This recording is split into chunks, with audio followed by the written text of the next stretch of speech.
Hi, I am delighted to be joined today by Carole Nettleton from Price Slater Gawne. Hi, Carole, how are you doing? Hi, Tamsin. I'm doing very well. Thank you. How are you doing on this rainy day?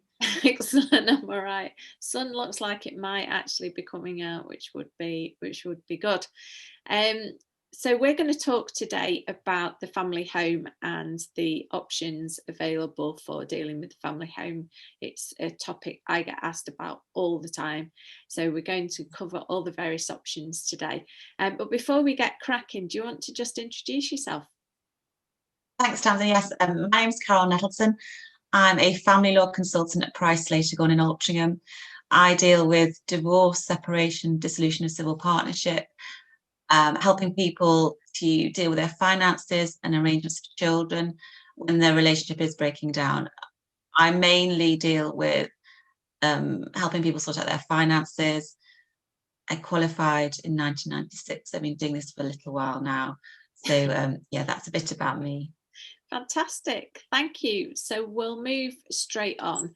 So the family home is obviously a really emotive subject when we're looking at divorce, and it's one of the big things, as I said before, that we often get asked about.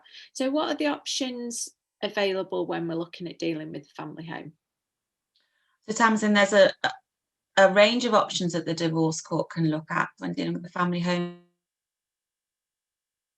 because often family home is an important asset, both in terms of finances and emotionally. So the family court, they can order a transfer of the family home to one party and not paying a lump sum to the other, an outright transfer. They can order a transfer to one party and the other party receiving a lump sum. They can order a sale of the property and a division of the equity upon a sale, or they can order a transfer into one party's name and then the other party gets the lump sum at some triggering event in the future, usually when the children are 18 or finish full-time education, or often it's the wife who wants to stay in the family home. So the divorce courts are very, very flexible, and they have this overriding priority to make sure children have a home. So in every case, and every case is fact specific, they'll look at achieving that.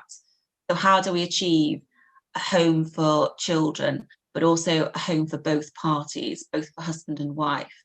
So that's the range of options available. They've got a wide range they can look at. Then they'll look at all cases fact specific and then apply, well, okay, what should we do with the family home? What's best for the children? How can we achieve a fair and reasonable result for both parties? That's what they want from it.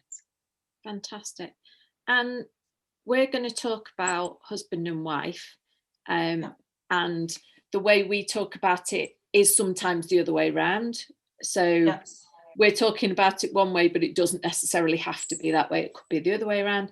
And we are also talking about husband and wife, but it could be husband and husband, or wife and wife, Oh or yeah. it could be Yeah. several partners as well. Just to make that clear, the rules are the same for all. When I say several partners, I mean a proper formal civil partnership, not just people who've been living together, because that's slightly different. That's a different topic and for another podcast, because Do the that law another related to that time. is that's definitely for another time. Yes. So if we talk about husband and wife, I think that just makes it easier for people to understand. But yes, it applies to husband and wife, or civil partnership, because the rules are the same. And it's about economics. It's about economics and affordability and income as well. So all those are covered in, yeah. Okay, so let's start off with option one, where one party is transferred the property, but there's no exchanging of a lump sum. So So in that what circumstances is that relevant? so that might be in a situation where there's limited equity in the property. When I say equity, when someone comes to me to deal with this, we get a valuation of the property. I ask them what's outstanding on the mortgage, because we need to assess what equity there is in the property, what the property would achieve if it were sold on the open market. That's called the equity. So often an outright transfer will be where there's no equity in the property, but wife can afford to take over the mortgage if she wants to stay there. Or sometimes an outright transfer with no lump sum, perhaps there's assets elsewhere. But it depends. Again, I'm going to be saying it depends. That's my phrase that we do talk about. But it does depend, and it's fact specific, because what the court wants to achieve, if one party wants to stay in the property, they'll then look at, okay, what do we give the other party? What's a good result? What's a fair result for the other party? It's not making one party more dominant. It's a fair and reasonable outcome. So transfer with no lump sum is quite unusual, because often there will be a fund of equity in a family home, because people may have lived there for a long time, they've paid off the mortgage, they're looking to the future together. So the next option, where it's a transfer with a lump sum, is often, I find, what would happen, because we're looking at a home for both parties and how do we achieve that. Yeah. So if we're looking at a transfer with a lump sum, it's not necessarily having to remortgage and take extra money from the property if there are funds elsewhere. No. So it is always about affordability. So when a party comes to me, I'll say, well, okay, tell me what the property is worth, tell me what the mortgage is, tell me what the mortgage is per month, what income do you both have? We then look at maintenance, because it is definitely about affordability. So no, if there is equity in the property and one party wants to stay there and can afford to do so, then yes, we'll look at other assets to say, well, okay, is it then fair and reasonable that the other party keeps other assets and the other one party keeps the home? So often it can be offsetting different assets to deal with a family home in that proactive and fair way. So yeah, definitely. Lawyers have this horrible word called the matrimonial pot. And the idea is we get all these assets, individual and joint, and we put them into this imaginary pot, and the division is fair and reasonable. And yes, so it's their savings, or their policies, or their shares. What exactly is there? And what do we do with the family home? Who wants to stay there? Do they want to stay there? Can they afford to stay there? All those questions come into the equation. So it's very fact specific. But if I'm acting for a husband, or a party who doesn't want to stay there, then I'm wanting a lump sum for them, and I'm wanting a release from the mortgage, because each party needs to move on practically and emotionally. So yeah. Absolutely. Okay. And the third option is in order to sell the property. So under what circumstances is this usually come into play? This usually comes into play when it's unaffordable to remain at the property, or the property is too big for a person's need. So often I might get a wife who's lived in a 6-bedroom property that's separating, that is no longer needed. So there's an expectation that then they free up any equity, that they downsize, possibly to a mortgage-free property, because it's about making sure everybody has a home, and particularly if they're children, that both parties have a home to which the children can go between, and they have accommodation for both. So sale is often the most emotive and can be the most difficult option, particularly if one party has not sought the separation and feels that they're being pushed out of their home. There's a positive spin we can put on this, though, isn't there? In that I've certainly dealt with clients and had friends who've moved on from the family home because it's sometimes a real struggle to stay in the home, pay all the bills, etc., and have moved into a new home, and actually found that a really positive experience, because they can start that new chapter in a place that's only ever been theirs, and they're not surrounded by memories of a previous relationship. Is that your experience as well? Yeah, absolutely. And I can speak from personal experience. I went through a very acrimonious divorce about 10 years ago. So we had a nice big house that we sold, and I downsized by mortgage free with my 2 children. And to me, yes, it was hard in one sense leaving, but not really, because it's meant that the future has been, this home has been my own home that I've only shared with my children. So there are only positive memories attached to it. And it has been, emotionally for me and for lots of my clients, it is a positive thing. But for some, it's a hard hurdle to get over. But I agree with you definitely that sometimes the emotion attached is caught up in the emotion of the moment, and that actually when you take that step, maybe if you are forced to sell or it's not affordable, that life is okay and you have this home that is your own, and it has no bad difficult memories attached, and when you shut the door, you know it's yours.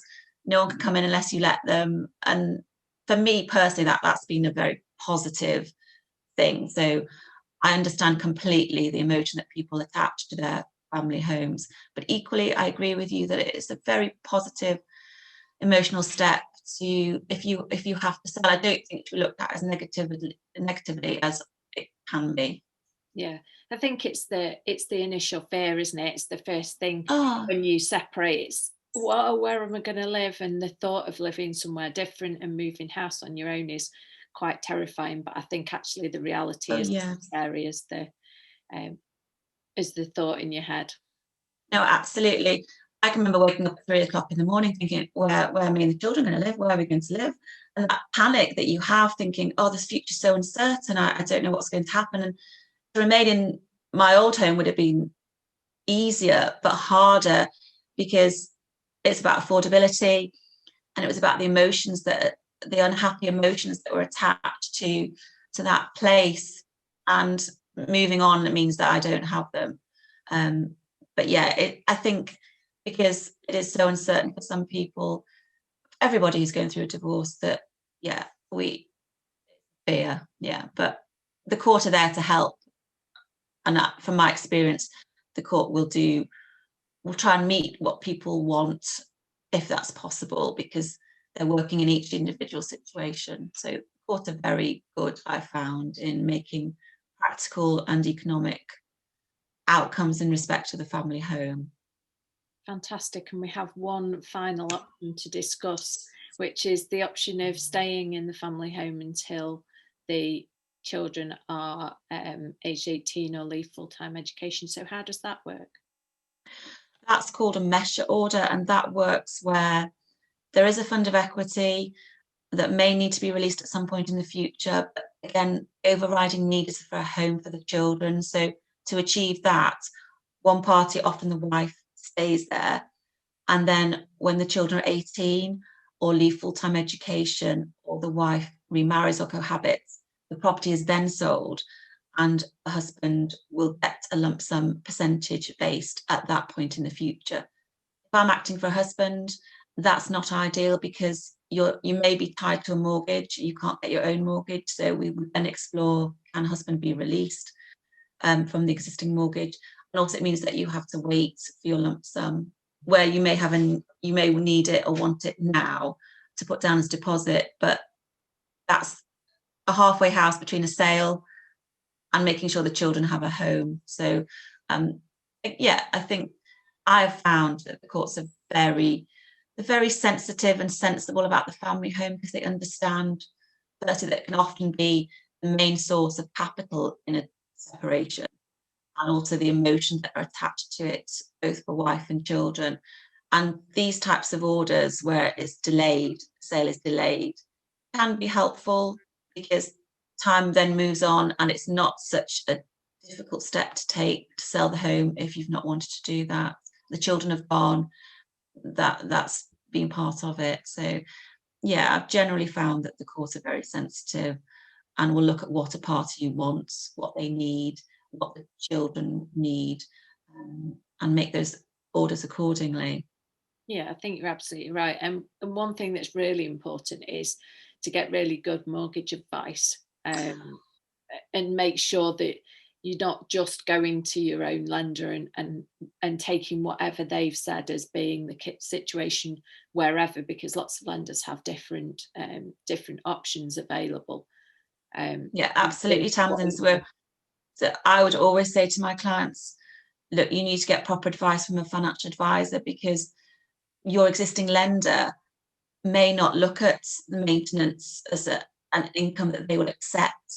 They may just look at your salary, and if your salary is not enough, but your income is enough, your income in the round is enough, we're looking at maintenance, child benefits, that another lender may be more open to that than your existing lender. So explore all options. If you want to stay, then you must explore all options with a financial advisor, because they will know and guide you to ensure that, okay, if you want to sell, you can. If you have to remortgage, that you can. If you have to raise a lump sum, that you can. So it is all about affordability and assessing whether your entire income from whatever source is enough to enable you to stay in the family home. So yeah, definitely it's so important to take that advice, particularly because the family home is often the main asset, or can be a big part of someone's economic situation. So it's really important. And also it can be made affordable. So if you can restructure your mortgage, you'll know, won't you, that actually I can afford it. I can't afford it on my existing one because it's too much, but I might be able to restructure it in terms of how long I take it out, or what I do with it, or with another lender.